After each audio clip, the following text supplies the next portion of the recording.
무열왕은 이런 상황 속에서 즉위했습니다. 그러면서 신라의 중대가 펼쳐졌죠. 드디어 5년 뒤 소정방을 필두로 대규모 군단이 파견되고 치열한 전투 끝에 백제는 멸망합니다. 이후 백제 부흥운동이 일어나 이들을 달래고 때로는 정벌하려 여러 대책을 강구했지만 얼마 지나지 않아 59세로 승하하죠.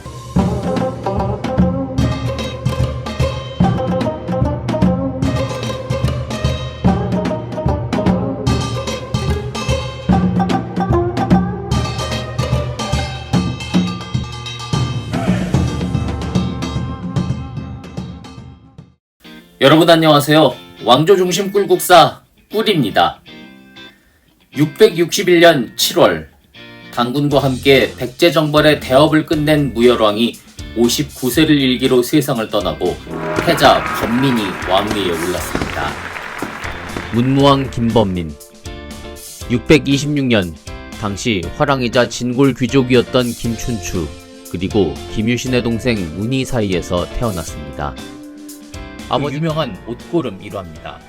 김유신은 화랑에 있으면서 이미 자신보다 8살 아래인 김춘추와 친분을 쌓아가고 있었죠. 어느 날 춘추와 축구를 하다가 몰래 그의 옷고름을 찢습니다. 마치 운동하다 부딪혀 그런 것처럼요. 그런데 김유신은 자신의 첫째 여동생인 보희에게 자기가 찢어놓은 김춘추의 옷고름을 수선해달라고 합니다. 하지만 보희는 외간 남자 옷고름을 어떻게 함부로 수선해주냐며 자리를 피하고 유신은 다시 둘째 여동생인 문희에게 이 부탁을 합니다. 옷고름 수선 이후 춘추와 문희는 자주 만나게 됩니다. 그러다 결국 문희가 이 춘추의 아이를 베고 말았죠. 그런데 춘추는 이런데도 쉽사리 문희를 아내로 받아들이지 못합니다. 왜냐하면 이미 아내 보량이 있었기 때문이죠. 그러니까 김춘추는 그냥 사고만 친 게 아니라 아내를 두고 바람을 피운 겁니다. 자기가 떳떳하지 못하니 여자 임신을 시켜놓고 어디 가서 얘기를 못하죠. 자, 김유신은 답답합니다. 어떻게든 자기 여동생 김춘추한테 보내 관계 맺어서 가야 출신 꼬리표 좀 떼고 팔자 좀 고쳐보려고 했는데 막상 춘추가 적극적으로 진행을 못 시키니 말이죠. 결국 김유신은 극단적인 쇼를 벌입니다. 어느 날 자기 집 앞마당에 커다란 장작더미를 쌓아놓고 불을 지핍니다. 여동생 문희가 아버지를 모르는 아이를 임신했으니 집안 망신이고 이에 명예살인을 하겠다는 거였죠. 불태우면 불태우는 거지 장작은 왜 높게 쌓았을까요? 마침 이때 덕만공주가 신하들과 산책을 나가다 이 광경을 봤고 무슨 일인지 확인한 뒤 문희를 임신케 한 사람이 김춘추란 걸 알게 됩니다. 남자가 그 짓거리 했으면 책임을 져야 쓸 거 아니여. 같이 잤으니까 책임져야 쓸 거 아니야, 자식아. 결국 공주는 춘추를 꾸짖고 당장 가서 문희를 구하라 명하며 문희는 이렇게 오빠의 거창한 쇼 끝에 춘추의 후처로 들어가게 됩니다. 아버지 김춘추는 이때 이미 부인이 있었으나 이 사건으로 김유신의 여동생 명예살인 쇼 등이 일어나면서 문희도 김춘추의 후처로 들어가고 이후 첫 번째 부인 보량이 죽자 정실 부인이 됩니다. 문무왕은 이 가운데서 자라났죠. 아버지를 닮아 어려서부터 매우 영특했다고 합니다. 그래서 아버지를 도와 많은 역할을 했죠. 아버지가 왕위에 오르자 곧바로 파진찬으로서 병부령에 임명됐다가 얼마 지나지 않아 태자에 책봉됐습니다. 아버지의 배경도 작용했겠지만 이미 10대 후반, 늦어도 20대 초반부터 귀족이자 신료로서의 역할을 감당했던 것 같습니다.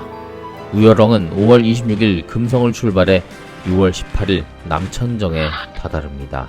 4월 2일 21일 무열왕은 태자 범민에게 군사를 주어 100여 척의 배에 태워 동물도로 보내 그곳에 도착해 있던 소정방 일행을 환영하도록 합니다.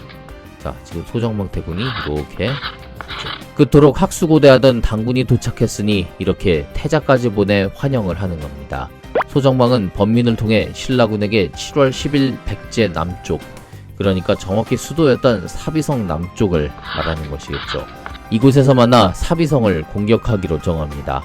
660년 당군과 함께 백제를 정벌할 땐 소정방을 맞이하러 덕물도에 나가기도 하고 이후에 직접 신라군을 지휘하며 전쟁을 이끌어갔죠.